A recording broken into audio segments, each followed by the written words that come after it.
Salve medievais, sejam bem-vindos a mais um episódio do Medievalcast. Hoje a gente vai mergulhar num som que, olha, atravessa séculos carregado de mistério. É o famoso Diabolus em música, o trítono. Sabe aquele intervalo musical com uma fama meio sinistra? Pois é, rola até uma lenda de que a Igreja Católica lá na Idade Média chegou a proibir esse som. Mas assim, será que essa história é para valer mesmo? Para investigar isso, a gente está se baseando num artigo bem completo lá do historiamedieval.com. Ele fuça a história, a teoria musical e, claro, todo esse mito em volta do trítono. E traz o que gente importante da música, tipo Richard Taruskin e até teóricos como Schomburg, falaram sobre o assunto. Então, a nossa missão aqui hoje é bem clara. Vamos tentar separar o que é fato do que é ficção, entender o que é esse intervalo, tecnicamente falando, né?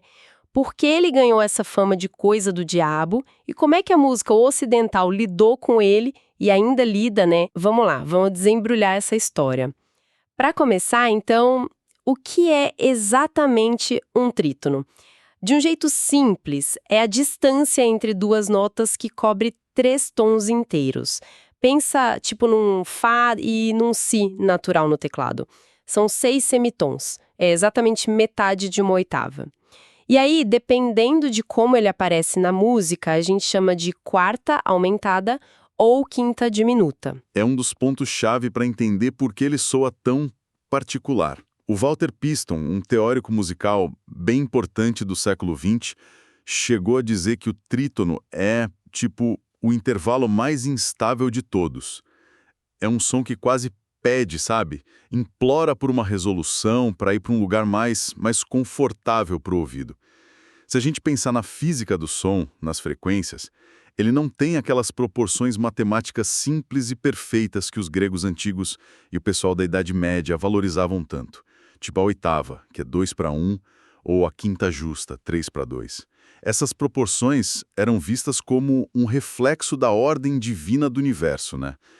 O trítono, com a matemática dele um pouco mais complexa, soava diferente, desalinhado, talvez. Sei. É quase como tentar equilibrar uma bola bem no topo de uma ladeira muito íngreme, né? Ela não vai ficar ali parada, certo? A tendência natural ela é rolar para um lado para o outro, buscando um ponto de estabilidade. O trítono parece que causa uma sensação parecida no nosso ouvido, uma tensão que pede para ser resolvida, para pousar numa nota ou acorde mais estável, mais consonante. E o interessante é justamente isso. Como essa sensação puramente sonora, essa instabilidade que a gente ouve, foi interpretada pela cultura. Na Idade Média, a música não era só arte, né? Era vista como uma ciência, super ligada à matemática, à teologia.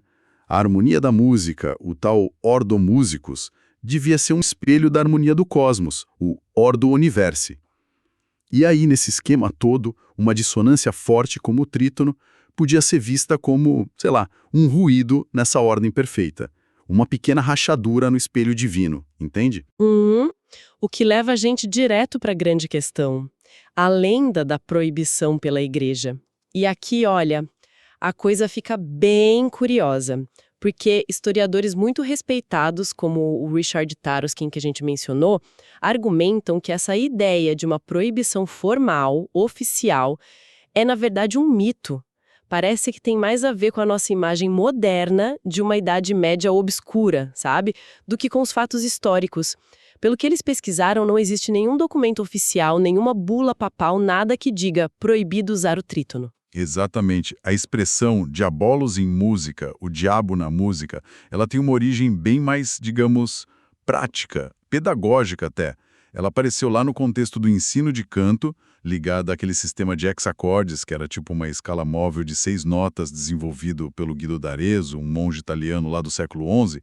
A frase original era algo como «Mi contra fa ist diabolos em música». Ah, me encontra Fá. Mas isso era uma condenação do som em si, tipo, teológica. Então, não exatamente. Musicólogos como Gustav Rees e o Willy Apel, eles esclarecem que o diabo aqui era mais uma metáfora. Uma metáfora para a dificuldade técnica e para o risco de errar a afinação. O problema acontecia quando o cantor, numa melodia mais complexa que mudava de hexacorde, encontrava a nota Mi de um hexacorde soando contra a nota Fá de outro. Isso podia criar o intervalo de trítono tipo entre Fá e Si natural ou entre Si bemol e Mi natural. E esse intervalo era chatinho de afinar certinho no canto a capela, sem instrumentos para dar referência. Era, na verdade, um aviso para os estudantes. Olha, cuidado aqui. É fácil escorregar na afinação e estragar a pureza do modo musical. No canto gregoriano, que era litúrgico, a precisão era super importante. Então esse tropeço melódico, esse erro de afinação, é que era o verdadeiro diabo a ser evitado. Não o intervalo em si como algo inerentemente mau. Ah, entendi. Faz mais sentido. Era mais um cuidado pessoal. Aqui tem uma casca de banana para os aprendizes de canto nos mosteiros, do que esse som aí veio do inferno. Mas, mesmo sem uma proibição oficial, essa associação com o diabo, ainda que fosse só didática, deve ter ajudado a criar essa aura meio negativa do intervalo, imagino, né? Ah, sem dúvida. A palavra diabolos por si só, mesmo usada tecnicamente, já carrega um peso, né? E, como a gente comentou, a dissonância em geral já era vista com uma certa desconfiança no pensamento medieval. A música tinha que refletir a harmonia divina. A dissonância, por definição, quebrava essa harmonia. E o trítono, sendo a dissonância mais instável e também meio estranha por dividir a oitava certinho ao meio, acabava simbolizando esse desequilíbrio, algo que perturbava a ordem. E ainda tinha a questão da numerologia da época, né? Os números tinham significados profundos, o 3 da Trindade, o 4 dos elementos, e o trítono, com essa divisão, não se encaixava muito bem nessas proporções consideradas sagradas. Nossa, que interessante.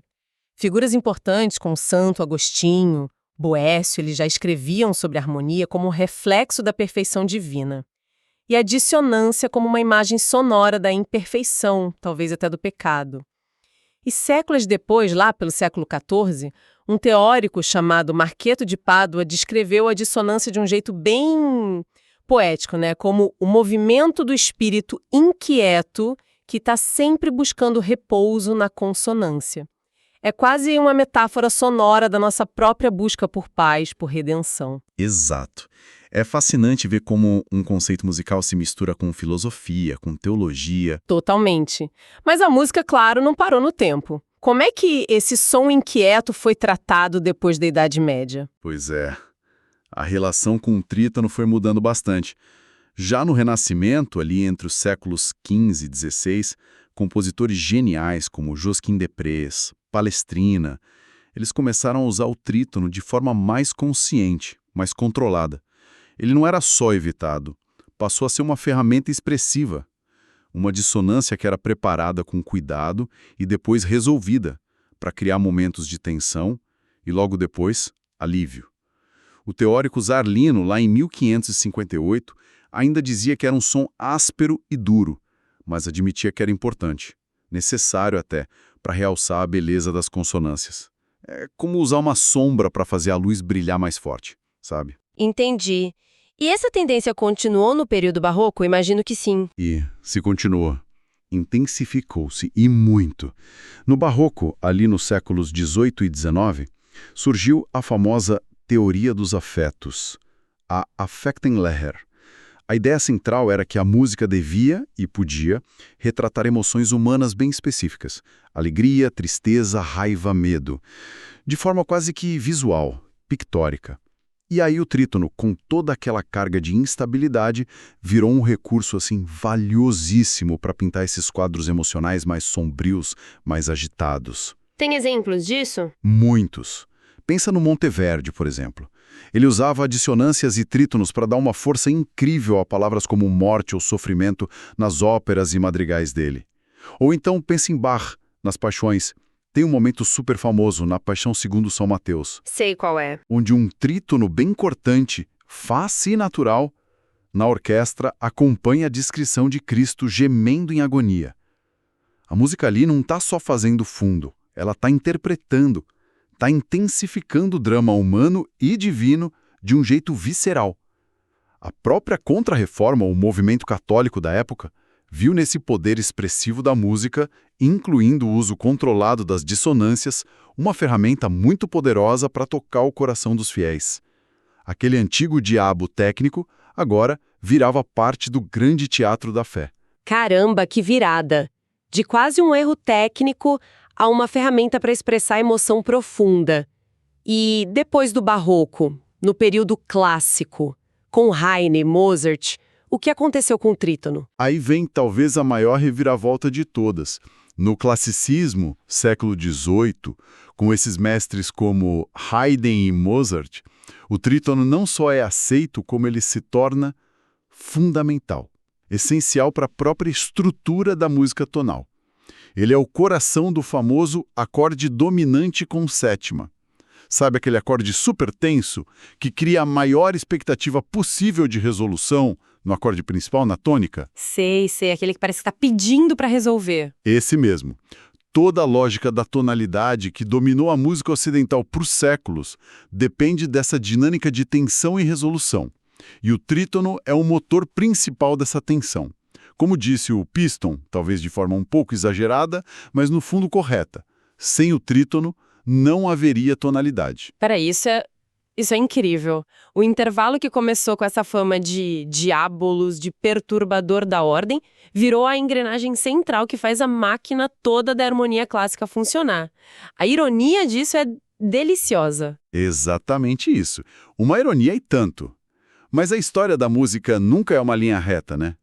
Aquele antigo simbolismo demoníaco não sumiu completamente.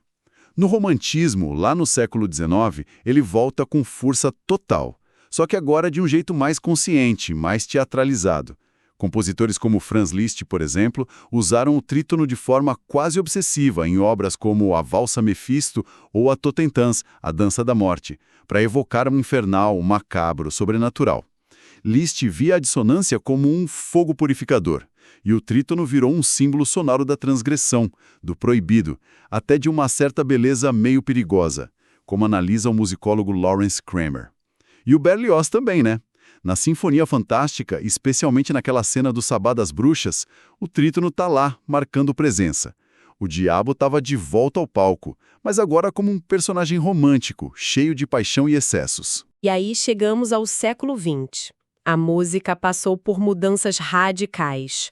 O que aconteceu com o nosso diabo musical nesse cenário? Bom, no século XX, com o que ficou conhecido como a emancipação da dissonância, um movimento liderado por compositores como Arnold Schoenberg, a própria ideia de que a dissonância precisa resolver numa consonância começou a ser desafiada. O trítono, que antes era a tensão máxima que tinha que ser controlada ou explorada por seu simbolismo, agora podia ser um som valorizado por si mesmo, um ponto de partida para novas harmonias, novas sonoridades. Ele está muito presente na música do Stravinsky, pensa só naquele acorde famoso de Petrushka, do Bartók, do Debussy. E no jazz, nossa, no jazz ele se tornou absolutamente essencial. A técnica de substituição de trítono é um recurso harmônico super sofisticado e muito, muito comum no jazz moderno, usado para criar cores diferentes, para abrir novos caminhos harmônicos. Fascinante. E fora da música de concerto e do jazz, como ele aparece na cultura popular hoje em dia? Ele tá por toda parte, viu? Muitas vezes ainda carregando uns ecos daquele simbolismo antigo. No cinema, por exemplo, virou quase um clichê em trilha sonora de filme de terror, de suspense, para criar aquela tensão, aquele desconforto. Pensa naqueles acordes agudos e dissonantes de Psicose ou na atmosfera pesada de O Exorcista. O trítono tá lá.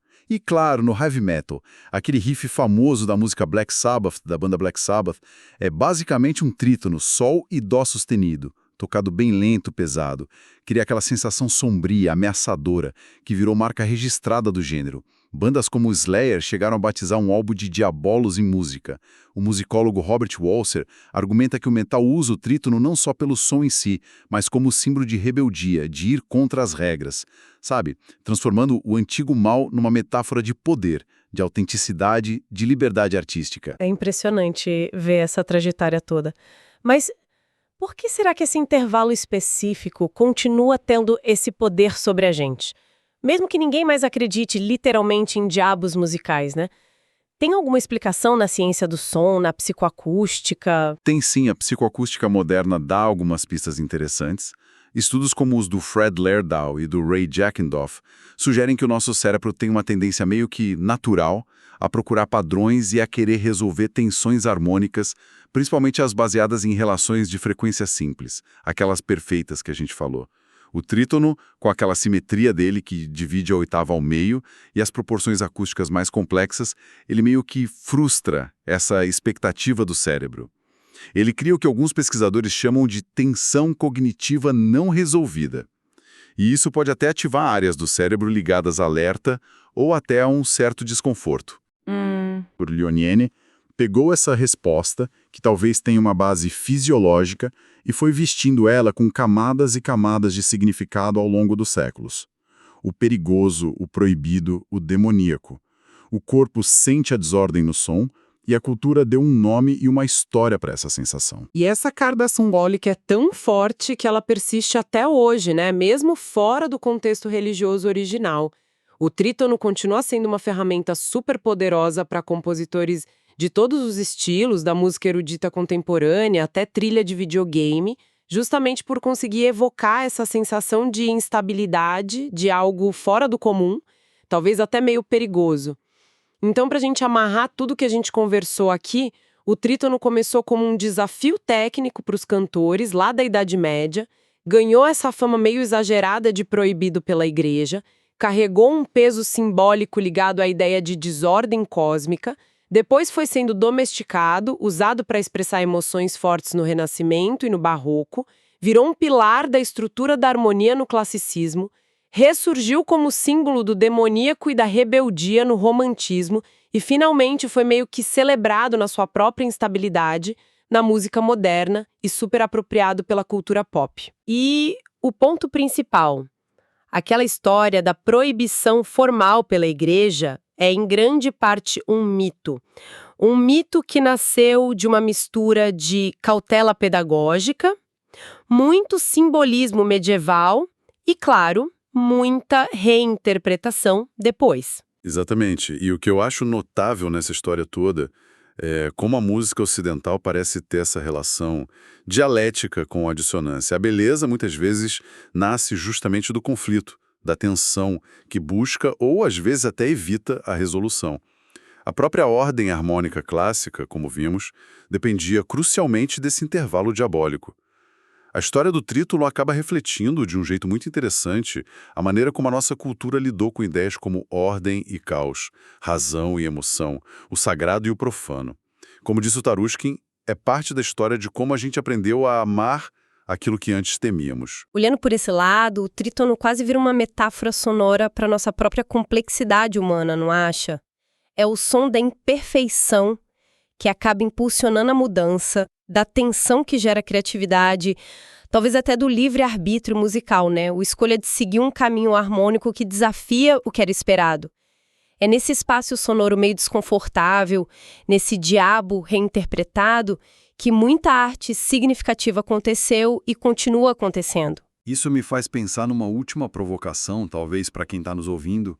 Se o diabolos em música, essa dissonância sonora específica, acabou se mostrando uma força tão criativa, justamente por desafiar as normas estabelecidas na música, será que não existem outras dissonâncias por aí? Em outras áreas do conhecimento, na arte, na sociedade ou até na nossa vida pessoal, que a gente tende a ver só como erros, como problemas, como desvios? Onde mais a gente poderia encontrar fontes inesperadas de inovação, de crescimento ou de uma compreensão mais profunda? Justamente se a gente ousasse explorar aquilo que, à primeira vista, parece instável, desconfortável ou simplesmente errado. Fica aí a reflexão. Uma ótima reflexão para a gente fechar nossa análise de hoje. Exploramos fundo o Diabolos em música, desvendamos uns mitos e descobrimos a história rica e surpreendente desse intervalo. Chegamos ao fim desta jornada sonora. E por hoje é isso. Nos vemos no próximo episódio.